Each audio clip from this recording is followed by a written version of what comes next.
Hello नमस्ते, कैसे हैं आप? स्वस्थ होंगे और तंदुरुस्त होंगे और आने वाले एग्ज़ाम की तैयारी भी आपकी बेहतरीन चल रही होगी। जैसे कि अपन 10,000 क्वेश्चन की सीरीज वन लाइनर देखने वाले हैं, जो लगातार आपकी चलेगी। सुबह ये 7 बजे आपकी क्लास रहती है। इसके पहले अपन ने 4 क्लास कंप्लीट कर ली हैं वन लाइनर क्वेश्चन, जिसमें हर क्लास में अपन ने 100-100 के क्वेश्चन देखे हैं। आज की क्लास में अपन 401 से 500 क्वेश्चन देखने वाले हैं, जिसमें आज की क्लास में अपने 100 क्वेश्चन रहेंगे। तो आइए क्लास के लिए स्टार्ट करते हैं। क्वेश्चन पहला है 401, मॉसफीट का पूरा नाम क्या है? Metal oxide semiconductor field effect transistor. जो भाई ALP CVT 2 की तैयारी कर रहे हैं, जो MP लाइनमैन की या असिस्टेंट की या अदर स्टेट में जो इलेक्ट्रीशियन से संबंधित क्वेश्चन पूछे जाते हैं, उनके लिए ये रामबाण क्लास होने वाली है। तो आइए क्वेश्चन सेकंड देखते हैं। 402, PLC का पूरा नाम क्या है? प्रोग्रामेबल लॉजिक कंट्रोल यूनिट है। SCADA का पूरा नाम क्या है? Supervisory control and data acquisition होता है। SCADA वहाँ पे यूज किया जाता है ये कि लैपटॉप, मान लो कंप्यूटर ही एक प्रकार का, इसमें प्रोग्रामिंग होती है। जैसे कोई लाइन चल रही है अपनी, 2 से 3 लाइन चल रही हैं, 5 लाइन 6 लाइन चल रही हैं, उसमें ट्रांसफार्मर भी हैं तो उनकी लाइन चल रही है, इनकमिंग होती है, आउटगोइंग होती है, कई प्रकार के फीडर इससे जुड़े होते हैं। वो सभी इसमें डाटा बताए जाते हैं, एम्पियर है, करंट है, मेगावाट, सभी की जानकारी अपने लिए प्रोवाइड कराता है। SCADA का पूरा काम होता है। आइए क्वेश्चन देखते हैं 404, 132 kV लाइन श्रेणी किस श्रेणी के अंतर्गत आती है? तो हाई वोल्टेज श्रेणी के अंतर्गत आती है। किसके? हाई वोल्टेज श्रेणी के अंतर्गत आती है। क्वेश्चन नंबर देखते हैं 405, 220 kV लाइन श्रेणी किस श्रेणी के अंतर्गत आती है? तो एक्स्ट्रा हाई वोल्टेज के अंतर्गत आती है। 400 kV लाइन किस श्रेणी के अंतर्गत आती है? तो एक्स्ट्रा हाई वोल्टेज के अंतर्गत आती है। किसके अंतर्गत आती है? एक्स्ट्रा हाई वोल्टेज के अंतर्गत आती है। भारत में मानक विद्युत आवृत्ति कितनी है? 50 हर्ट्ज होती है। भारत में 50 हर्ट्ज है। और अमेरिका में कितनी है? USA में 60 हर्ट्ज है। अब देखते हैं क्वेश्चन 408, 11 kV या 11 kV वितरण प्रणाली में न्यूट्रल कैसे बनाया जाता है? स्टार कनेक्शन के द्वारा इसमें न्यूट्रल बनाया जाता है। ट्रांसफार्मर में वोल्टेज रेगुलेशन शून्य कब होता है? जो ट्रांसफार्मर है उसमें वोल्टेज रेगुलेशन शून्य कब होता है? यूनिटी पावर फैक्टर पर। किसमें होता है? यूनिटी पावर फैक्टर पर वोल्टेज रेगुलेशन शून्य होता है। क्वेश्चन 410, ट्रांसफार्मर की दक्षता किस प्रकार के ट्रांसफार्मर में सबसे अधिक होती है? तो ट्रांसफार्मर की दक्षता डिस्ट्रीब्यूशन ट्रांसफार्मर की सबसे अधिक होती है। ऑटो ट्रांसफार्मर का मुख्य लाभ क्या है? तो कॉपर की बचत एवं अधिक दक्षता ऑटो ट्रांसफार्मर में होती है। क्वेश्चन देखिए 412, ट्रांसफार्मर का ब्रीदर किस पदार्थ से भरा होता है? सिलिका जेल से भरा होता है। क्वेश्चन देखते हैं 413, सिलिका जेल का रंग नमी सोखने को कैसा हो जाता है? इसमें नमी आ जाती, नमी सोख लेता है तो कैसा हो जाता है? गुलाबी होता है। बिगर नमी सोखे कैसा रहता है? नीला रहता है। कैसा रहता है? इसका रंग नीला होता है। क्वेश्चन 414 देखते हैं, ट्रांसफार्मर ऑयल BDV टेस्ट किसके लिए किया जाता है? तो डाइलेक्ट्रिक शक्ति जांचने के लिए BDV का टेस्ट किया जाता है। क्वेश्चन 415 देखते हैं, DC शंट मोटर की गति किसके व्युत्क्रमानुपाती होती है? तो फील्ड फ्लक्स के क्या होती है? व्युत्क्रमानुपाती होती है। DC सीरीज मोटर किस कार्य के लिए सबसे अधिक उपयुक्त होती है? तो DC सीरीज मोटर को बिना लोड के चालू नहीं करना चाहिए। क्रेन है, होइस्ट है, इलेक्ट्रिक ट्रैक्शन में इसका उपयोग किया जाता है। क्वेश्चन 416, सिंक्रोनस मोटर का मुख्य लाभ क्या होता है? तो पावर फैक्टर सुधारने में इसका मुख्य कार्य होता है। किसका? पावर फैक्टर सुधारने में इसका मुख्य कार्य होता है। इंडक्शन मोटर में रोटर करंट किस सिद्धांत से उत्पन्न होती है? तो विद्युत चुम्बकीय प्रेरण से। कितने? विद्युत चुम्बकीय प्रेरण से उत्पन्न होती है। स्लिप रिंग का सूत्र क्या होता है? स्लिप का सूत्र क्या होता है? Slip NS-N upon NS into 100 जिस स्लिप का सूत्र होता है। 50 हर्ट्ज 8 पोल मोटर में सिंक्रोनस गति क्या होती है? तो इसमें सिंक्रोनस गति का अपन क्या लगाएंगे? सूत्र लगा देंगे। उसके आधार पे अपनी क्या निकल के आएगी? गति निकल के आ जाएगी अपने पास। तो आइए क्वेश्चन के लिए सॉल्व करते हैं। NS बराबर होता है अपने पास 120 F अपॉन P। पी यानी पोलों की संख्या कितनी है 8। एफ क्या फ्रिक्वेंसी, फ्रिक्वेंसी कितनी 50, तो 120 इंटू 50 अपॉन कितने हो जाएंगे 8। 8 से काट दीजिए, कैसे काटोगे 4 से काट दो, 4 दूनी 8 और 4 तिया 12, यहाँ कितने आ गए 30 आ गए, यहाँ पे 2 है, 2 से फिर काट दो तो यहाँ पे कितने आ गए 15। 15 गुणा 50 करोगे 15 पौने 75, कितना आ जाएगा 15 पौने 75। तो सिंक्रोनस गति कितनी अपने पास आ जाएगी 750, कितनी हो जाएगी 750। मोस्ट इम्पोर्टेंट, मोटर में स्टार डेल्टा स्टार्टर का उपयोग क्यों किया जाता है, स्टार्टिंग करंट कम करने के लिए स्टार डेल्टा स्टार्टर का उपयोग किया जाता है। क्वेश्चन 421, डोल स्टार्टर किस क्षमता तक की मोटर के लिए उपयुक्त होता है, तो छोटी क्षमता वाली मोटरों में डोल स्टार्टर का उपयोग किया जाता है। डायरेक्ट ऑनलाइन स्टार्टर DOL डोल। रोटेटिंग मैग्नेटिक फील्ड किस मोटर में उत्पन्न होती है, तो 3 फेज इंडक्शन मोटर में, किसमें 3 फेज इंडक्शन मोटर में उत्पन्न होती है। CT करंट की प्राइमरी कैसे होती है, एक टर्न या बराबर होती है, बस बार होती है, कैसे होती है एक टर्न इसमें होता है। CT का सेकेंडरी हमेशा किसके साथ जुड़ा रहता है, तो लोड के साथ जुड़ा रहता है, किसके CT का सेकेंडरी हमेशा लोड के साथ जुड़ा रहता है। पोटेंशियल ट्रांसफार्मर PT किसके समानांतर जोड़ा जाता है, तो लाइन के समानांतर इसके लिए जोड़ा जाता है। मर्ज प्राइस सुरक्षा के लिए उपयोग होता है, ट्रांसफार्मर एवं अल्टरनेटर की सुरक्षा के लिए उपयोग होता है। रिले का पिकअप करंट क्या होता है, रिले का पिकअप करंट क्या होता है, वह करंट न्यूनतम करंट जिस पर रिले कार्य करना शुरू कर देती है, वह रिले का पिकअप करंट कहलाता है। इम्पीडेंस रिले का मुख्य उपयोग, इम्पीडेंस रिले का मुख्य उपयोग मुख्यतः कहाँ होता है, तो ट्रांसफार्मर ट्रांसमिशन लाइन में होता है इम्पीडेंस रिले का। म्योर रिले किस प्रकार की रिले इंडक्टेंस रिले कहलाती है, म्योर रिले किस प्रकार की रिले है, तो डिस्टेंस रिले है। म्योर किस प्रकार की रिले है, डिस्टेंस रिले एक प्रकार की। SF6 गैस का मुख्य गुण क्या होता है, तो उच्च इंसुलेशन एवं उत्कृष्ट आर्क में इसका उपयोग किया जाता है। वैक्यूम सर्किट VCV सर्किट का उपयोग सामान्यतः किस वोल्टेज में के लिए किया जाता है, 22 kV और 33 kV लाइनों में इसका वैक्यूम सर्किट ब्रेकर का उपयोग किया जाता है। लाइटनिंग अरेस्टर कहाँ लगाया जाता है, लाइटिंग अरेस्टर सब स्टेशन में लाइन प्रवेश बिंदु पर लगाया जाता है। कोरोना प्रभाव कम करने के लिए क्या किया जाता है, कंडक्टर का व्यास क्या करते हैं बढ़ाया जाता है। यानी कंडक्टर का आप व्यास बढ़ा दोगे, इसकी चौड़ाई के लिए बढ़ा दोगे, लंबाई को नहीं बढ़ाना, चौड़ाई के लिए बढ़ाना। पहले ये थी, अब इसको इतनी कर दोगे, इसकी व्यास बढ़ा दोगे तो इसका कोरोना प्रभाव क्या हो जाएगा, कम हो जाएगा। स्किन इफेक्ट किस चालक में अधिक होता है, तो व्यास वाले चालक, बड़े व्यास वाले चालक में क्या होता है, AC चालक में होता है, बड़े व्यास वाले AC चालक में होता है, स्किन इफेक्ट सबसे अधिक होता है। फेरांटी प्रभाव कहाँ देखा जाता है, तो लंबी ट्रांसमिशन लाइन में फेरांटी प्रभाव देखा जाता है। सर्च इम्पीडेंस लोड SIL किससे संबंधित होता है, तो ट्रांसमिशन लाइन से संबंधित होता है। बस बार का मुख्य कार्य क्या है, विद्युत शक्ति का संग्रहण करना। क्या होता है बस बार का, जो विद्युत शक्ति है उसको संग्रहण वितरण लाइन में पहुंचाने का कार्य करती है। 132/33 kV सब स्टेशन में कौन सा ट्रांसफार्मर लगाया जाता है, तो स्टेप डाउन ट्रांसफार्मर लगाया जाता है, क्योंकि इसमें 132 kV अपन लाइन देंगे, 33 kV अपन इसको डाइवर्ट कर देंगे, छोटी लाइन बना देंगे। XLPV केबल का मुख्य लाभ क्या होता है, उच्च ताप सहन व बेहतर इंसुलेशन इससे प्राप्त होता है अपने लिए। मेगर से इंसुलेशन प्रतिरोध कब मापा जाता है, सप्लाई बंद करके। मेगर से इंसुलेशन प्रतिरोध कब मापा जाता है, तो अपन सप्लाई बंद करेंगे तत्पश्चात ही इसका इंसुलेशन प्रतिरोध अपन माप सकते हैं।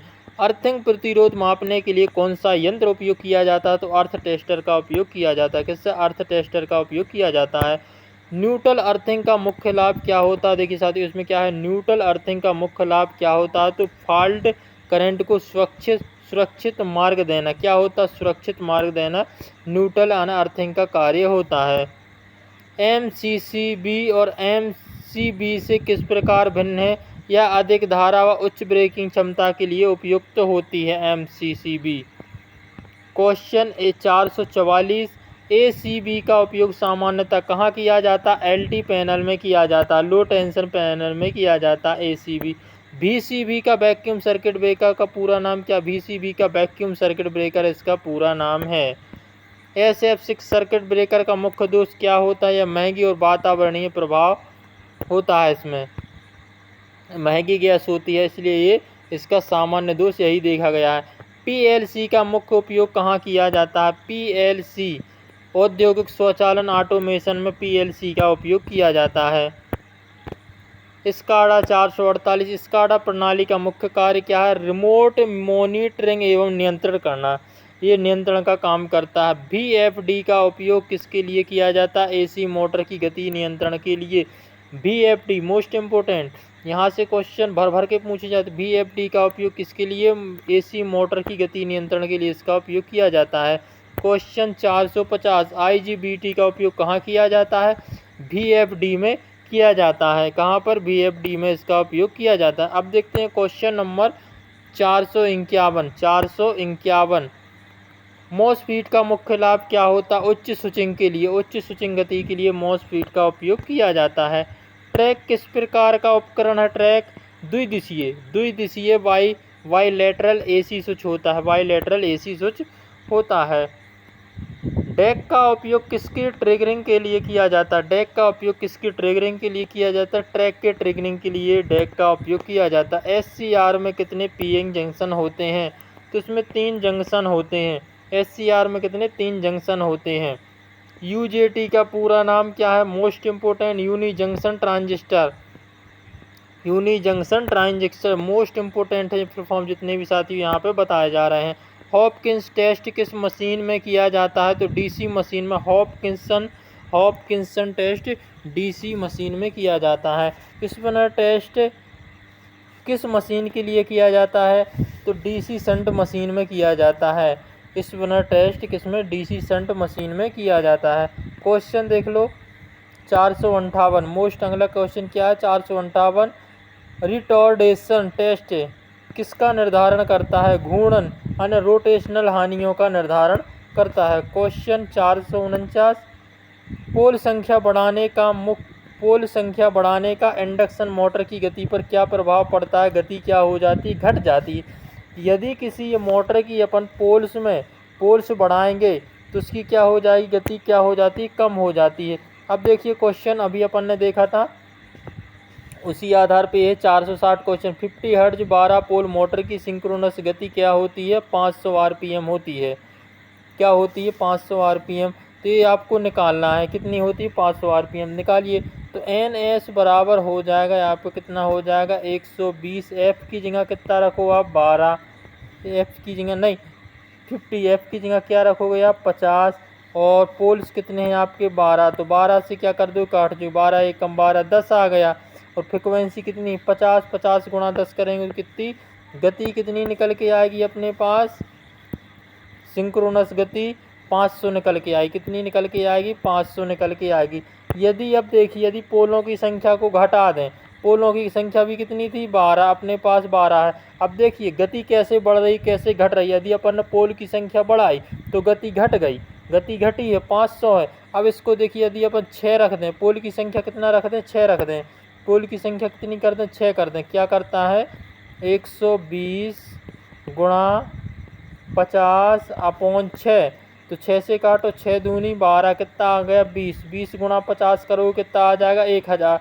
तो गति क्या हो जाएगी? इसमें बढ़ जाएगी। गति क्या हो जाएगी? बढ़ जाएगी। गति क्या हो जाती है? इसमें बढ़ जाती है। तो पोलों की संख्या बढ़ाने से गति घट जाती है और पोलों की संख्या कम करने से गति बढ़ जाती है। क्वेश्चन नंबर देखते हैं 461 कोर टाइप ट्रांसफार्मर की वाइंडिंग कहाँ होती है? कोर के दोनों लिंब पर होती है। कहाँ होती? कोर के दोनों लिंब पर होती है। सेल टाइप ट्रांसफार्मर वाइंडिंग कहाँ होती है? मध्य लिंब में होती है। सेल टाइप में कहाँ होती है? मध्य लिंब में होती है। कोर मतलब लिंब पर होती है, जी कहाँ होती है? मध्य लिंब पर होती है। अब देखिए 463 क्वेश्चन ट्रांसफार्मर ऑयल का फ्लैश पॉइंट क्या दर्शाता है? आग लगने की सुरक्षा क्षमता। क्या होता है? आग लगने की सुरक्षा क्षमता दर्शाता है। क्वेश्चन 464 ट्रांसफार्मर टेप चेंजर का मुख्य कार्य क्या है? वोल्टेज नियंत्रण करने के लिए टेप चेंजर का उपयोग किया जाता है।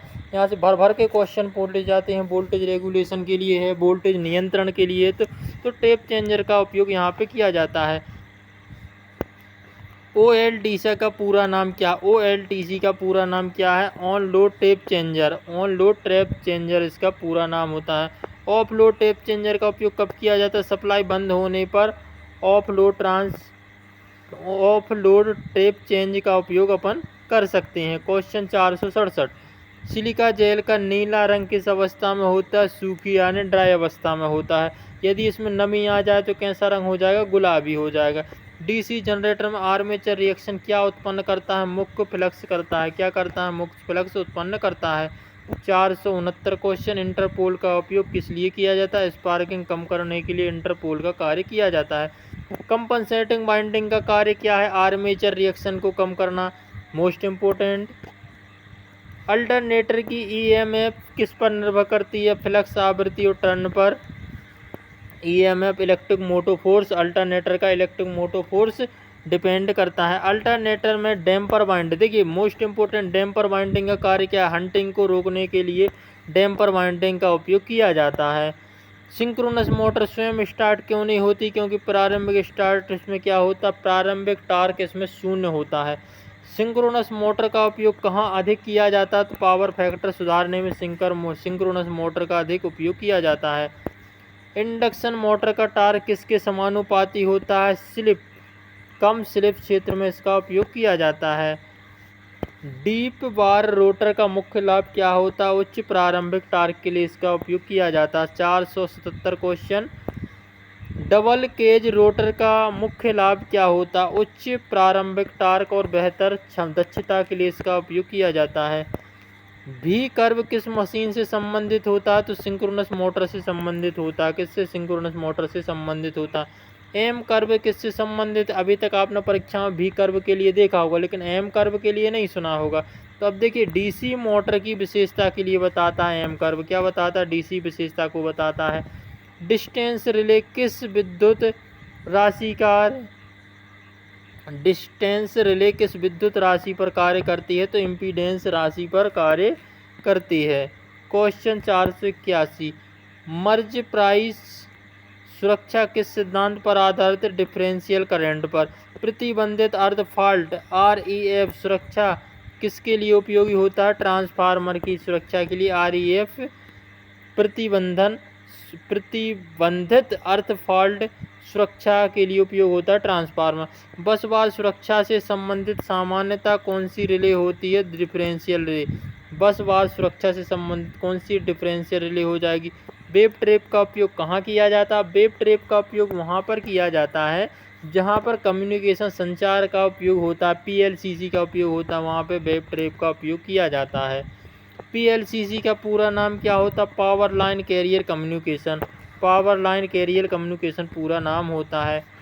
क्वेश्चन 486, CVT का पूरा नाम क्या है? Capacitive voltage transformer. Capacitive voltage transformer इसका पूरा नाम होता है। 486 क्वेश्चन देखते हैं, आइसोलेटर और सर्किट ब्रेकर में मुख्य अंतर क्या होता है?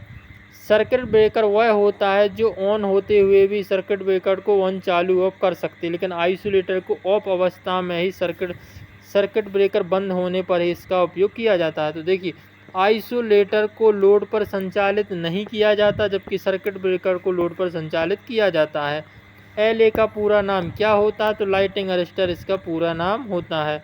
पिच प्रभाव क्या होता है? पिच इफेक्ट किससे संबंधित? उच्च धारा वाले चालक से संबंधित होता है। ट्रांसमिशन लाइन की दक्षता बढ़ाने का मुख्य उपाय क्या? उच्च वोल्टेज पर शक्ति संचारण करना चाहिए। इससे ट्रांसमिशन लाइन की क्या होती है? दक्षता बढ़ती है। लोड पावर फैक्टर अधिक होना किसके लिए लाभदायक होता है? तो विद्युत आपूर्ति कंपनी एवं उपभोक्ता दोनों के लिए बहुत ही मोस्ट इम्पोर्टेंट होता है। डिमांड फैक्टर हमेशा कितना होता है? 1 से कम होता है। डिमांड फैक्टर हमेशा 1 से कम होता है। डाइवर्सिटी फैक्टर हमेशा कितना? 1 से अधिक होता है। डिमांड 1 से कम होता है, डाइवर्सिटी फैक्टर 1 से अधिक होता है। PLC में CPU का कार्य क्या होता है? प्रोग्राम को निष्पादित करने के लिए CPU का उपयोग किया जाता है। SCADA में RTU का नाम क्या होता है? रिमोट टर्मिनल यूनिट होता है। क्या होता है? रिमोट टर्मिनल यूनिट होता है। क्वेश्चन 495, HMI का पूरा नाम क्या है? Human machine interface. क्या होता है? ह्यूमन मशीन इंटरफेस इसका पूरा नाम क्या होता है। VFD में PWM का पूरा नाम क्या, पल्स विथ मॉड्यूलेशन, क्या होता है, पल्स विथ मॉड्यूलेशन इसका पूरा नाम होता है।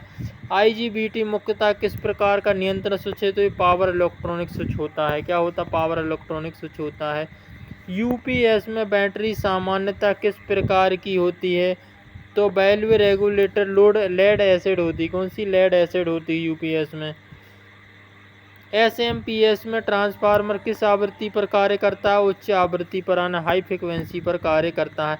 ये था साथियों आज का लास्ट क्वेश्चन 500 यानी 500 में ये क्वेश्चन है। यदि ट्रांसफार्मर की आवृत्ति बढ़ा दी जाए और वोल्टेज को स्थिर रखा जाए तो कोर फ्लक्स पर क्या प्रभाव पड़ेगा, तो क्या हो जाएगा, कोर फ्लक्स का मान क्या हो जाएगा, कम हो जाएगा। तो यदि क्लास आपको पसंद आ रही हो तो लाइक कर दीजिए, और जो साथी नए जुड़े हैं वो चैनल के लिए क्या कर दीजिए, सब्सक्राइब कर लीजिए। ऐसे ही करके अपन 100 क्वेश्चन पर डे देखकर वन लाइनर क्वेश्चन अपनी तैयारी को मजबूत बनाएंगे।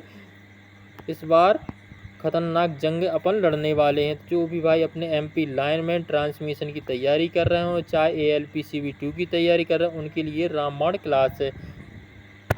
ठीक है साथियों, जय हिंद जय भारत।